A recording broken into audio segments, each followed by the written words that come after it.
തറവാട്ടിലൊരു കുഞ്ഞിക്കാല് കാണാൻ ഇവിടെ നിക്കാഹിന് മുമ്പ് തന്നെ ഇക്ക നേർച്ച നേർന്നതാ. ഹാജിക്കാന്റെ പൊരയിലാണെങ്കിൽ അതിനുള്ള ഒരുക്കങ്ങളും തുടങ്ങി.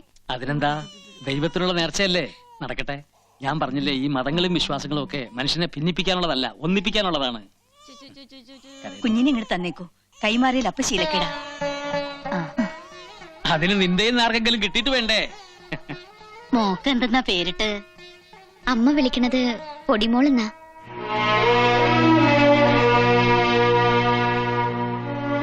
വെറുതെ ഒന്ന് വിളി കേൾക്കാൻ എന്റെ മോളുടെ പേരിട്ടു. മരുമകളെ അല്ല, മയ്യത്താ നിന്റെ അമ്മമാരനെ ഏൽപ്പിച്ചത്. പിന്നെ എന്തിനാ ഇപ്പൊ രക്തബന്ധോ? കുട്ടികളില്ലാത്തവരല്ലേ? മനസ്സിലിരിപ്പ് ശരിയല്ല, പിന്നെ എങ്ങനെ കുട്ടികളുണ്ടാവുക?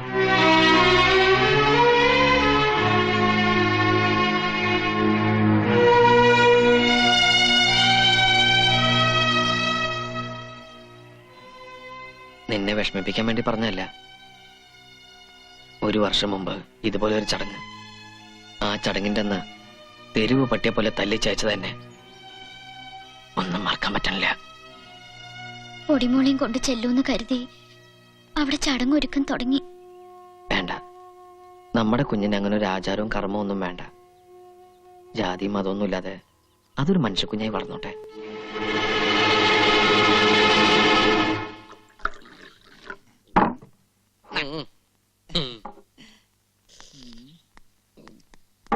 അല്ലാ, ഈ ശൈത്താൻ എപ്പോ തുറന്നു വിട്ടത്? എന്നിട്ടേക്ക് പോകല്ലേ മോലാളി, തിരിച്ചു അങ്ങോട്ട് തിരിഞ്ഞേക്ക് മോലാളി. ജമാലിക്കൊക്കെ ഒന്ന് കുത്താനല്ലേ. ഞാൻ തിരിച്ചു വരില്ലെന്ന് കരുതിയല്ലേ? കൊലക്കുറ്റത്തിനല്ല ഞാൻ ജയിലിൽ പോയത്, പക്ഷെ ഇപ്പൊ ഒരു കൊല ചെയ്യാനാ ഞാൻ വന്നത്. അല്ലാഹ് സത്യം, നബീസ് ഉമ്മളെ കൈവിട്ടു പോയി.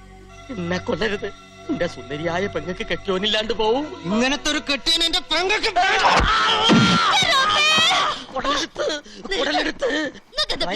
പിടിച്ചു കൊടുത്ത് റൗഡി മച്ചായൻ കുടലെടുത്ത്. ജയിലിൽ നിന്ന് ഓന്റെ കത്ത് വന്ന പിന്നെ തുടങ്ങിയതാണല്ലോ നിങ്ങൾക്ക് പിരാന്ത്. ആ കത്തവിടെ എന്തിനാ? അത് കത്തിച്ച് കളഞ്ഞാലേ നമുക്ക് ഇനി ഉറക്കം വരും. കത്തിച്ചിട്ടൊന്നും ഒരു കാര്യമില്ല. വായിച്ചില്ലേ, ജമാലിന്റെ മനസ്സിൽ ഇപ്പോഴും നബീസ് തന്നെയാ. ഭാഷ പിടിച്ച ഉടുമ്പിന്റെ സ്വഭാവ ഓന്. ഒന്ന് കെട്ടിയതായാലും പെറ്റതായാലും ഓന് നബീസിന് വേണം. ഇല്ലെങ്കി അള്ളാണ് സത്യം, ഓ നിങ്ങളെ തട്ട്. സമയം 1:30 കഴിഞ്ഞു. ഇജ്ജ് വിഷമിക്കാണ്ടിരിക്ക്, നബീസ് വരും. അകത്തുനിന്ന് ഓരോരുത്തർ കുശുശിക്കാൻ തുടങ്ങി. അത് ഇറച്ചിയുടെ മണം പിടിച്ചിട്ടാവും. ബിരിയാണി അകത്ത് ചെല്ലുമ്പോ എല്ലാം നിർത്തിക്കോളും. അതല്ലെന്ന്, നബീസ് വരില്ലെന്നാ എല്ലാരും പറയണത്. ഓ, ഇക്ക വിളിച്ചാ ഓള് വരും. ഇല്ലെങ്കിൽ എല്ലാവർക്കും കൂടി ബസം പീങ്ങി ഇങ്ങ് ചാവ. ഒരിക്കൽ കല്യാണ പന്തൽ വെച്ച് നാണോ മാനോ കളഞ്ഞു കുളിച്ചതാണ്. ഇപ്പതേ വീണ്ടും ആൾക്കാരെ ക്ഷണിച്ചു വരുത്തിയിരിക്കുന്നു. ഇക്ക അവളെ ഒന്ന് വിളിക്ക്.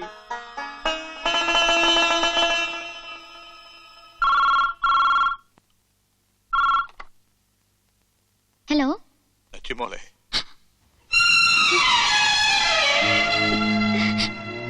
വല്യമ്മ. നീ വരില്ല അല്ലേ? അനക്ക് വേണ്ടിയല്ലേ ഈ വല്യമ്മാമ ഇത് നടന്നത്? എന്റെ നെഞ്ചിലെ ചൂടേറ്റ് വളർന്ന മോളാ നീ. ആ നെഞ്ചിൽ തന്നെയാ നീ വീണ്ടും വീണ്ടും കുത്തണത്. വേണ്ട, എന്റെ മോള് വരണ്ട.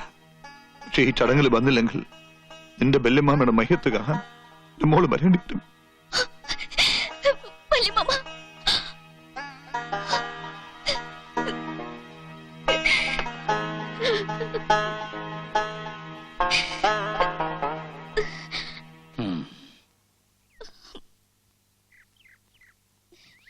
മോളെ, മനസ്സെന്ന് പറയുന്നത് ഒരു ത്രാസ് പോലെയാ.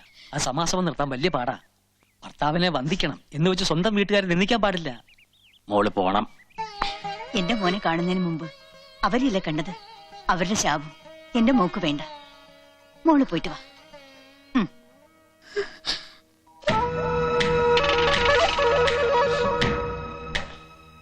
നബീസ് എന്ത് ചെയ്യണ്? ഹാജിക്കാന്റെ അടുത്തുണ്ട്.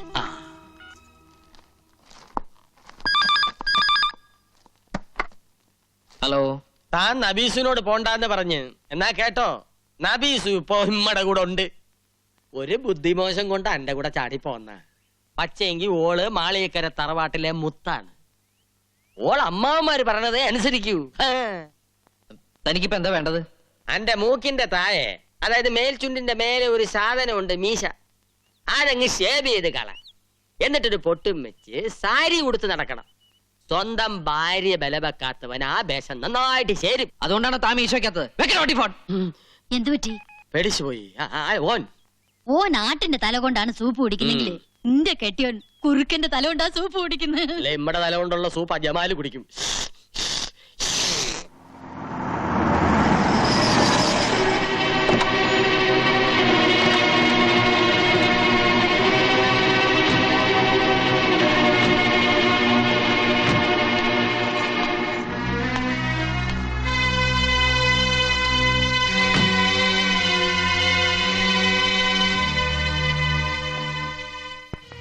വല്യമ്മ വിളിച്ചപ്പോ മതി. എന്നെ ധിക്കരിച്ച് എപ്പ നീ വീട്ടിൽ നിന്ന് പോയോ ആ നിമിഷം പോയി. ഈ വീട്ടിൽ നിന്ന് മാത്രമല്ല എന്റെ മനസ്സിൽ നിന്ന്. നോക്കണ്ട, കരുതിക്കൂട്ട് എല്ലാരും കൂടി എന്നെ തോൽപ്പിക്കായിരുന്നു അല്ലേ? ഇല്ല, ഇനി ഈ കണ്ണൻ നിനക്ക് ആരുമല്ല. എന്റെ കരള് കുത്തി കീറിയിട്ട് എന്റെ മാനം കെടുത്തിയിട്ട് നാണുല്ലോടെ നിനക്ക് മാപ്പി വയ്ക്കാൻ. കണ്ണ മുറ്റത്ത് നിർത്തിയുള്ള വിചാരണ വേണ്ട. രണ്ടു ലോകത്തോട് കയറ്. ഇവരുണ്ടല്ലോ, ഏയ്, ഡേയ്, നിന്റെ ബന്ധുക്കളുണ്ടല്ലോ, ഒരിക്കലും ശപിച്ചേൽപ്പിച്ച മയ്യത്താടി നീ. ഇപ്പൊ കൊക്കുന്നകവും കുറിപ്പിച്ച് കഴുകന്മാരെ പോലെ കൂടിയിരിക്കുക ചറ്റകള്. ഏയ്, എനിക്കാരുടെ വക്കാലത്തും വേണ്ട. മറ്റുള്ളവരുടെ മുമ്പിൽ എന്നെ നാണം കെടുത്തിയവൾക്ക് ഇനി വീട്ടില് സ്ഥാനമില്ല. ആ പോയിക്കോ, അവരുടെ കൂടെ പോയിക്കോടി. നിനക്കെന്താ സ്വബോധം നഷ്ടപ്പെട്ടോ? എന്താ മോനെ ഇതൊക്കെ? നീ മദ്യപിച്ചിട്ടുണ്ടോ? അതെ, ഞാൻ മദ്യപിച്ചിട്ടുണ്ട്. അറിയോ, അത്രയ്ക്ക് ഞാനിവളെ സ്നേഹിച്ചു പോയി, വിശ്വസിച്ചു പോയി. പക്ഷെ ഇവളെന്നെ വഞ്ചിച്ചു. വഞ്ചന, മതം മാറ്റത്തിന്റെ പേരിൽ ഒരു പെണ്ണിനെ മാത്രമല്ല ഒരു സമുദായത്തെ മുഴുവൻ നീ വഞ്ചിച്ചു. അത് മറന്നു അല്ലേ? അരിയും തിന്ന് ആശാരിച്ചയും കടിച്ചിട്ട് പിന്നെ ഈ നായ മുന്നോട്ട്.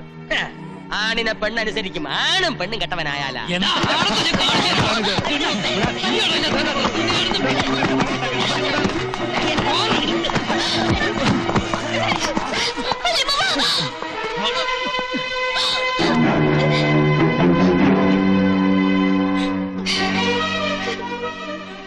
പോയിക്കോണെല്ലാരും എന്റെ വീട്ടിൽ നിന്ന്. ഇനി ഒരു തെണ്ടി പോലും കണ്ടുപോരുത്. എനിക്കിനി ഇങ്ങനെ ഒരു ഭാര്യ ഇല്ല. കണ്ണ ഒന്ന് വേദിരിക്കണ്ട. നിങ്ങൾ എന്തോ നോക്കിക്കണത്? അതുവേ അതുവാൻ എനിക്കിവിടെ കാണണ്ട.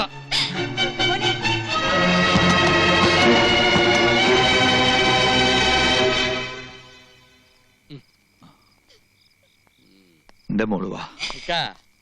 ഒരിക്കൽ അമ്മാവന്മാരുടെ മുഖത്ത് കരുതേച്ച് ഓന്റെ കൂടെ ഇറങ്ങി പോയവളാ ഇവള്. ഇപ്പൊ കൈക്കുഞ്ഞുമായിട്ട് പെരുവഴി നിൽക്കുകയാണ്. ഇവിടെ വെച്ച് ഈ നിമിഷം തീരുമാനിക്കട്ടെ, ഇവക്ക് ഓനെ വേണോ അത് നമ്മളെ വേണോന്ന്.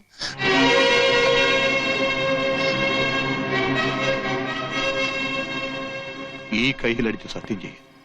എല്ലാം ഉപേക്ഷിച്ച് പഴയ നച്ചുമോളായി ഞമ്മളോടൊപ്പം വന്നോളാമെന്ന്.